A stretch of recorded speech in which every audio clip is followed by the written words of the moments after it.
Welcome to Masokomo Word and Prayer Message Class. Mo kí yín káàbọ̀ sí kíláàsì ọ̀rọ̀ àti àdúrà Masokomo. Táàyè bá wà ẹ ṣe àmì. Joseph níyàwó láì bọ́ obìnrin sọ̀rọ̀, yes or no. Ìwé Genesis chapter 41 verse 45. Nítorí tiẹ̀ mo kéde ẹ̀, he that sent me, Ọlọ́run Masokomo, ó máa pa ìlànà dà fún rere lórúkọ Jésù. Àmín. Mo ń kà láti ní ìwé Jeremiah orí ìkejìléníọgbọ̀n ẹsẹ̀ ìkẹtàdínlọ́gbọ̀n rẹ̀. Jeremiah chapter 32 verse 27. Wo èmi lé Olúwa Ọlọ́run gbogbo ẹranra, ohun kan àwà tí ó ṣòro fún mi bí. Ẹsẹ̀ Bíbélì yìí, ìbéèrè tó fẹ́ ìdáhùn tó ní ìdáhùn ni Ọlọ́run ń béèrè lọ́wọ́ gbogbo àgbáyé láti pàṣẹ wòlíì Jeremiah ní ìgbàanì. Èmi ló dàbí wòlíì Jeremiah ní kíláàsì ní sáà yìí tí Ọlọ́run ń bi ẹ̀yin péréte tó wá sí kíláàsì yìí léèrè láti pàṣẹ mi pé ẹ gbọ́, is there anything difficult, is there anything impossible for our maker, for our God, for our Lord? Tí ó wà yes or no? Ìdáhùn wa inú ẹsẹ̀ Bíbélì ni he that sent me, Ọlọ́run Masokomo alágbẹ̀dẹ àyànmọ́, apanilẹ́kún pani ní ẹ̀rín ló ti fi Masokomo Word and Prayer Message rán mi sí ẹ̀yin tó jẹ́ pé ẹ tún ní àǹfààní láti wá sí kíláàsì ní sáà yìí. Eléyìí ní series 5 o, kí làkòrí? What God will not do, ohun tí Ọlọ́run kò ní ṣe. Case study wa ní sáà yìí ó ní Moses parent, bàbá àti ìyá Mose. A máa kọ́ ẹ̀kọ́ yẹn láti ní ìwé Exodus orí ìkejì ẹsẹ̀ ìkejì rẹ̀. Exodus chapter 2 verse 2. Obìnrin náà sì yún, ó sì bí ọmọkùnrin kan. Nígbà tí ó sì rí pé ó ṣe ọmọ dídára, ó pa á mọ́ ní oṣù mẹ́ta. Kábíyèsí Ọlọ́run. Obìnrin náà sì yún. Ẹsẹ̀ Bíbélì yẹn jẹ́ àmọ̀ pé Ámúrámù àti Jókẹ́bẹ́dì ẹnìkan ò lè dá mọ́ bí. Wọ́n jọ papọ̀, ọkùnrin dàpọ̀ mọ́bìnrin, wọ́n bí ọmọ tí wọ́n bí ń bí. Tàbá study chapter 2 yìí débi verse 10, àárí orúkọ ọmọ yìí mẹ́ pé Mose ló padà jẹ́, kì í ṣe ọmọ tọ́kọ́ bí nìyẹn o, wọ́n ti ní ọmọ méjì ṣáájú eléyìí.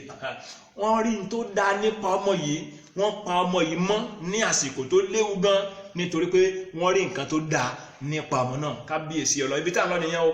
Ohun karùn-ún tí Ọlọ́run kò ní ṣe tí ó fi rán mi, ẹni tí a ò kọ́ tí kọ́ ni. Àmọ́ kòkò tẹ́nikẹ́ni ò mọ̀ tó fi rán mi sí ẹ̀yin tó tún wá sí kíláàsì ni pé Ọlọ́run kò ní rí fún ẹ, kò ní rí. God won't see it for you. Kí nìkan náà? Ìran ni mò ń sọ nípa ẹ̀. Vision. Insight into God's purpose for one's life ni mò ń sọ nípa ẹ̀. Mental picture of one's desired future ni mò ń sọ nípa ẹ̀. Ìran tí a fi ọpọlọ àti ọkàn rò lèyí tí mò ń sọ nípa ẹ̀ yìí. Ọlọ́run ti fún wa níran yẹn. Kò ní rí fún èmi àti ìwọ àti èmi la níṣẹ́ ṣe lórí yẹn láti fi ọpọlọ àti ọkàn rí ìran yẹn, láti fi rò ó. Ìran tó ní ṣe pẹ̀lú ayé wa, tó ní ṣe pẹ̀lú ìgbéyàwó wa, tó ní ṣe pẹ̀lú ministry àbí iṣẹ́ wa, tó ní ṣe pẹ̀lú iṣẹ́ ìránṣẹ́ wa, tó ní ṣe pẹ̀lú education, tó ní ṣe pẹ̀lú ọ̀nà wa. Ọlọ́run ò ní rí fún wa o. Ẹ gbọ́, àwọn oníṣẹ́ Ọlọ́run lọ́kùnrin lóbìnrin tó yẹ pé nígbà tí wọ́n déjú, ohun tó lọ́wọ́ fi hàn mẹ́rẹ̀, àpìgbà tí wọ́n déjú tó yẹ pé wọ́n ń jí sí Ọlọ́run gẹ́gẹ́ bí a ti ṣí wọn lójú láti rí. Ta ló wà nídìí ìran tí wọ́n rí yẹn? Ọlọ́run ló wà nídìí ẹ̀.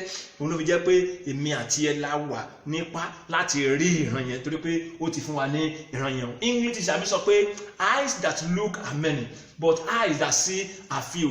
Ámúrámù àti Jókẹ́bẹ́dì tó jẹ́ case study níbí yìí, wọ́n rí nǹkan tó dá nípa wọn yìí ní àsìkò tí wọ́n pa ọmọ yìí mọ́ yìí.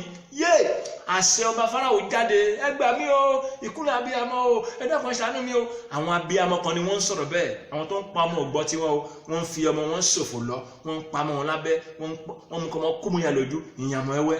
Ọba Fáráò ló pàṣẹ o. Ṣùgbọ́n àrí bàbá kan àti ìyá kan nítorí ní tó dára tí wọ́n rí nípa ọmọ wọn.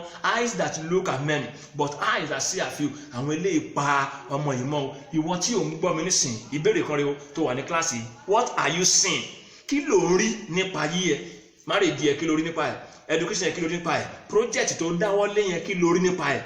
Kí ló rí nípa ẹ̀? Tó dàbí 7 verse 20 ìwé ìrètí Matthew. Ó jẹ́ àmọ̀ pé nípa èso wọn la ó fi mọ̀. Ìwọ kọ́ ló máa sọ nítorí fún wa. Ẹni tó bá ríran tó dá nípa yí ẹ̀, nípa ìgbéyàwó ẹ̀, nípa ọ̀la ẹ̀, project yẹ, nípa education ẹ̀, ìwà ìṣe ìgbésí ẹ máa fi hàn pé eléyìí rí nǹkan tó dá nípa yí ẹ̀. Fún àpẹẹrẹ, tẹ bá gbọ́ pòólà ó takò níbi tí wọ́n ti dàbọ̀ bolẹ̀ tí wọ́n sọ pé tẹ bá ń gbọ́ ẹ sámi ẹgún mi ẹ̀ níwèrè ó yá gún mi. Àwa náà ṣe rí àpá ilé ìwọ̀n bí mọ́ yùtìrè ìgò ara pẹ̀lú pé òkìgbẹ́ tá à ń so mọ́ra ńgbà yẹn, òkìgbẹ́ padà sún kó. Àwọn tó rí nǹkan tó dá òní dúró, olówó mélòó lẹ́wà gbọ́ pé ó yẹ gún wọn tó máa dúró, ó fẹ́ gbádùn owó ẹ̀fọ́jà yí ẹ̀ torí pé wọ́n rí nǹkan tó dá ni o. Ẹni tí ò tí ì lówó gan mọ̀ pé ọ̀la máa da oṣù ọ̀fun kò ní dúró níbi kan burúkú. Àrùn mi sí ẹ o. Series 5 ní eléyìí. Ohun mìíràn tí Ọlọ́run kò ní ṣe ni pé kò ní rí fún ẹ, ìwọ ló máa rí o. Nígbà tí àwọn inevitable challenges bá farahàn lójú ọ̀nà ayé ẹ, ó pàdé ẹ. marriage yẹn project yẹn education yẹn nínú ministry tó ń pàdé àwọn ìṣẹ̀lẹ̀ tí yóò lé sa ìṣẹ̀lẹ̀ tí yóò dùn tó nira tó lé ohun tó mú ẹ dúró tó fi sáré nígbà tí ìṣẹ̀lẹ̀ tó fi yọwọ́ kó onú ìgbéyàwó yẹn sọ pé ò ṣe mọ́ divorce yẹ tó nínú ó yá padà dúró má kọ̀ sẹ́nà lọ school mọ̀ tó nínú wà lọ nígbà tó fi yá sá kí project tó dáwọ́lé kó lè di abandon project tó kọ̀ tó sá ohun tó mú àwọn èèyàn bẹ́ẹ̀ dúró rè àṣírí ni oníran o ohun tí wọ́n rí mo ti ṣe research ìran máa ń ti àwọn tó bá níran ni ẹni tó bá níran ìran máa ti born discourage tó ń sọ pé á nírọ́ torí pé ìran máa ń drive wọn ni o ìran tẹ̀ máa ń fi ẹsẹ̀ wọn múlẹ̀ o ló fi jẹ́ pé ara mi sí ẹ kí n tó lọ gbàdúrà ìwé aláwòye mi sọ pé aṣòro ṣe bí ohun tí Ọlọ́run kò fẹ́ ṣe adùn ṣe bí ohun tí Ọlọ́run ti ṣe tán ìwọ tó wà ní kíláàsì ní sáà yìí Ọlọ́run ò ní rí fún ẹ o ìwọ ló máa rí fún ẹ o ní táìmù tí ó le ẹ̀kọ́ lára Moses spirit bàbá àti ìyá Mose ní táìmù tó léwu ni bàbá àti ìyá Mósè ni wọ́n pa ọmọ yìí mọ́ torí pé wọ́n rí nǹkan tó dáa nípa ayé ẹ̀ Ọlọ́run dẹ̀ bá wọn pa á mọ́ o ìwọ náà